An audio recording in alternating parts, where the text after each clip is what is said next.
आउँदैछ दिमाग छ कांग्रेसको हाम्रो पार्टी सभापतिज्यूको महामन्त्रीज्यूको तपाईहरुको दिमाग छ भने राजा आउँदैछन् हिन्दू राष्ट्र आउँदैछ नारा लिएर हिँड्नुस् न तपाईहरुलाई पटक पटक भने हैन हामीले कांग्रेसले राजा र हिन्दू राष्ट्रको नारा छोड्नुहुन्न भनेर विदेशी डलरले तपाईहरुले नारै बिर्सिनु भयो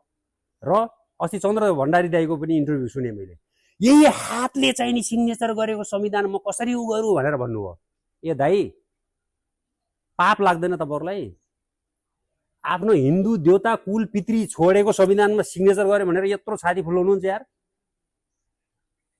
लाज छैन अलिकति त्यसले गर्दाखेरि अर्को कुरो फेरि संविधान दिवस ठाउँ ठाउँमा मनायो कांग्रेसले मेरो भनाइ त्यही नै रहन्छ फेरि राजा फालेको र धर्मनिरपेक्षता भएको संविधान कांग्रेसले मान्नु हुँदैन संविधान संशोधन हुनुपर्छ धेरै कुराहरू खारिजीको कुरा हैन कि संविधान संशोधन हुनुपर्छ कांग्रेस हिन्दू राष्ट्र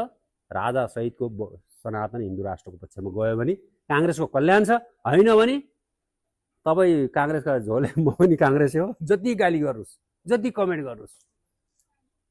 यो मेरो सुझाव हो अन्यथा उही त के भिरबाट लड्ने गाईलाई राम राम भन्न सकिन्छ काँधै थाप्न त सकिदैन र अर्को कुरो लास्ट कुरो अब आउने परिवेशमा तपाई हामी कार्यकर्ताहरू खाली कांग्रेसको नेताले जे भन्यो त्यसैमा चाहिँ अड्किनु हुन्न है साथीभाइहरू तपाईको आफ्नो व्यक्तिगत हुनु तपाईले यो भिडियोहरुमा जो कांग्रेसले हेर्दै हुन्छ तपाईको आफ्नो भिजियो हुनु पर्यो के कांग्रेसले यो